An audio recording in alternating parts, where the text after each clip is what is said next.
About 2 years ago, my friends and I had found an abandoned insane asylum located in Downey, California. Being the curious 17-year-olds that we were, we decided it would be a good idea to go and explore this abandoned facility just to see what we could find inside. So on a Saturday night, we gathered a few more of our friends and made the drive to Downey so we could explore this building for ourselves. After about 30 minutes of driving, we arrive in Downey and make our way through the city to where the asylum is located. The closer we get, the shadier and shadier the neighborhoods we were passing through become, and after about 15 minutes of driving, we arrive at our destination. We park the car, climb through a hole in the fence, and make our way into the building to see what we could find. To be honest, it started out not being too bad, considering we had about 10 people. We were thinking, what's the worst that could happen to a group of 10 people? So we meander through the building, looking at all the broken furniture scattered throughout the rooms, the patient files thrown on the floor, and we were pretty much having a good time looking at what was once a weird mental institution. But this is where stuff started to get weird. As we were walking, we of course had a flashlight pointed down the hallway because the power that was once in the building was clearly out. As we were walking with our flashlight pointed ahead of us, we come to a corner. We see the adjacent wall of the corner light up from what we assumed was another flashlight, and sure enough, we turn the corner and there's another group of 4 kids. Shady, weird-looking kids. We confront each other and they asked us if we'd been to the slide. We politely answered no because we have no idea what they were talking about, and they tell us that we should follow them. Of course, we decline because we were getting weird vibes from these people, and as they're talking amongst themselves, one of the kids in the group comes up to me with a solid 6-inch long Bowie knife. Isn't this cool? Look what I found, as he moves the knife closer and closer to my face. I politely answer, what a cool find that is, and we start to back away and telling them that we're going to go explore the roof of the building.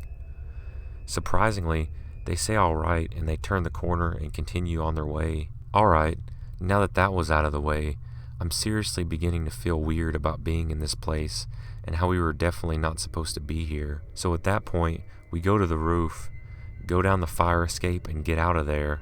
So we make our way to the roof and we were sitting there plotting our escape. Like I said, people are not supposed to be in this asylum, so they have a police car stationed at the main gate. As we were up there, we try to figure out the best path to get out without getting noticed by the police. That's when my friend sees a fire escape ladder coming down from the higher portion of the roof. We decided that that was our best bet, so we grab a small ladder that was able to boost us up there. My friend Joseph goes up and immediately turns around so we could help the other people out by pulling them up. As I'm getting myself up there, my heart completely sinks. Jonah, did you not see this when you got up here? I whispered. What are you talking about? He responds. I'm looking forward, and he slowly turns to see what was pretty much our worst nightmare. There was about 15 hooded people sitting in a circle up there, surrounded by a burning cat or some other dead animal.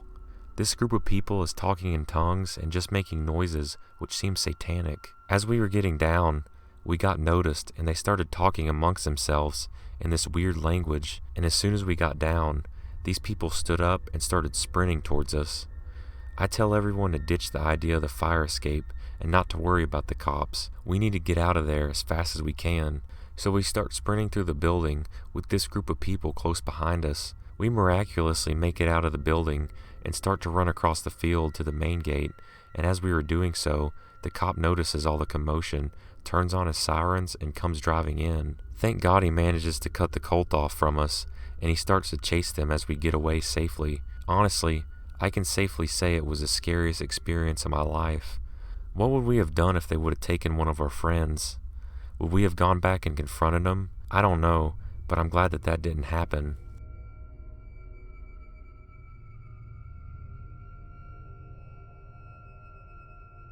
This happened one day back when I was 17. I'm 24 now and living on my family's ranch in North Dakota.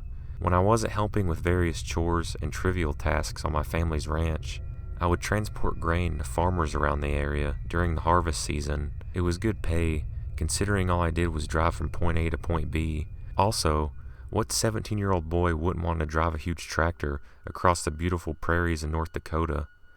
Well, that's what I thought, until one fateful day in October of 2008. Yep, I remember. It was around 8 p.m. and I was doing a last load. It was dark, really dark.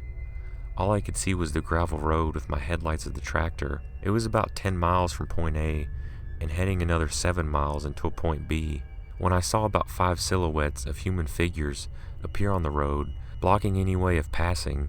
When my headlights finally made out that it wasn't just a hallucination, I immediately stopped the tractor. I don't want to fathom the idea of killing someone, despite how menacing they appear to be, which was a big mistake. They stood there, completely still. They were wearing all red cloaks and gave me an emotionless expression, as if they were mindless robots, since they were blocking the road, and to the sides were the road ditches. I couldn't maneuver around them. For a good minute or two, nothing happened, but it really felt like an hour, before all of them said at once in a unifying tone, "Get out." Even though it was said pretty quietly, the dead silence of the night and my horrendous fear of the situation, I made out those words clearly. I was now panicking. I didn't know whether they meant to leave the place or get out of the tractor. I was hoping they meant just to get out of the place. The middle person then lifted up his cloak and revealed an axe. I knew now that they wanted me out, but instead, the people all ran off into the fields to the sides, except the person holding the axe. However, a few moments later, he just signaled towards the road in front of me, and I think he said, "Get out." He then proceeded to run off into the field. I practically floored the tractor to point B. I notified the county sheriff a few days later. He told me that he would investigate.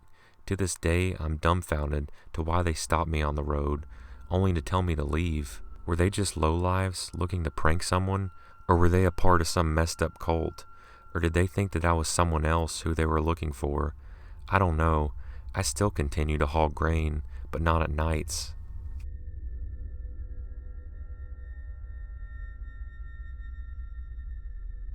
This event took place a few years ago, but I remember it as if it was happening right now. I live in southeastern Pennsylvania, and there's a local legend, a road that is thought to be more or less haunted. Stories tell of some satanic cult that raises spirits, and also of a church hidden in the woods nearby, and also of a crazed family. Some say the DuPont family, or another unnamed family that has lived there for generations. Locals call this area Satansville, although you can imagine that this is not the area's actual town name. No matter who lives there, there's one unifying element that exists in all accounts. If you go there, a vehicle will appear and chase you out and run you off the road. It will do this and then disappear. The stories also mention that if you slow down and roll your windows down, you can hear whispers and footsteps just behind the trees, and that the trees themselves are afraid of the road and will grow leaning away from it. There's also one particular tree that grows out of the side of a small hill, and the roots make a shape of a skull. I told you all this to sort of set a scene so you don't have to waste the time and look it up yourself.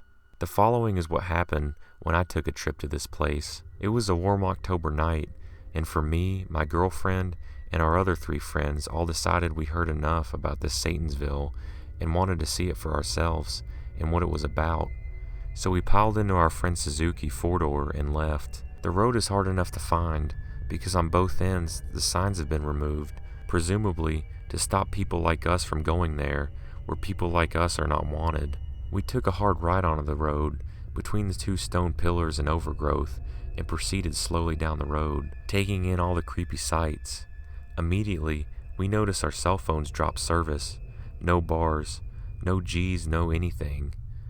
That was unsettling enough, but hey, sometimes that happens. But all our phones did this, and each one of us had all 3 of the major carriers. We found out that the trees do indeed lean away from the road, and there are road signs with "Go away" and "Keep out" spray painted on them. One says 666, but I chalked that up to be some plain silly vandalism. We slowed down to a near stop and rolled down the windows to hear the whispers and footsteps. Of course, this story wouldn't be interesting if we didn't hear them, and we did.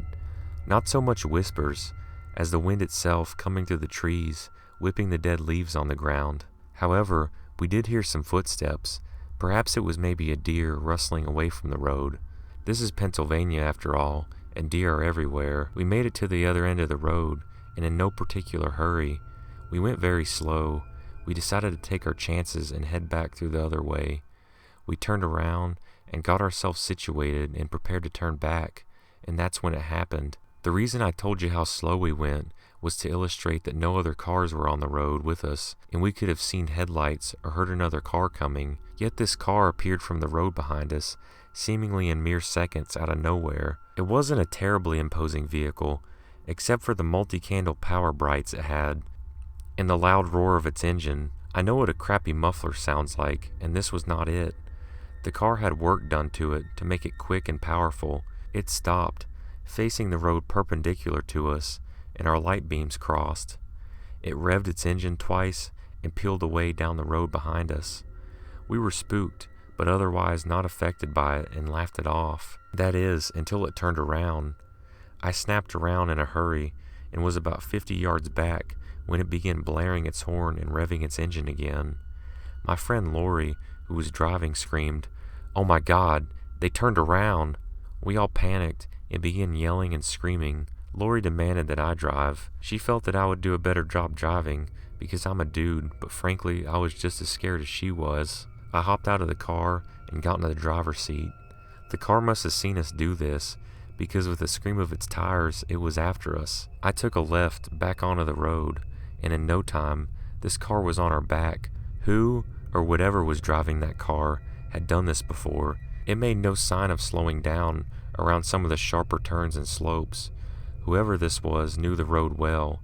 They were behind us and laying on the horn, and no speed I dared to reach on this unfamiliar road would shake them. We reached a wider point, and the car passed us. Like a ghost, it seemed to almost pass through the hill next to us, because while the road was wider, it wasn't two cars next to each other wide. It began to pull away, and I remember the part of the story where these cars would disappear into the woods. I did my best to keep up, but it pulled further away until I could only catch its taillights around every corner.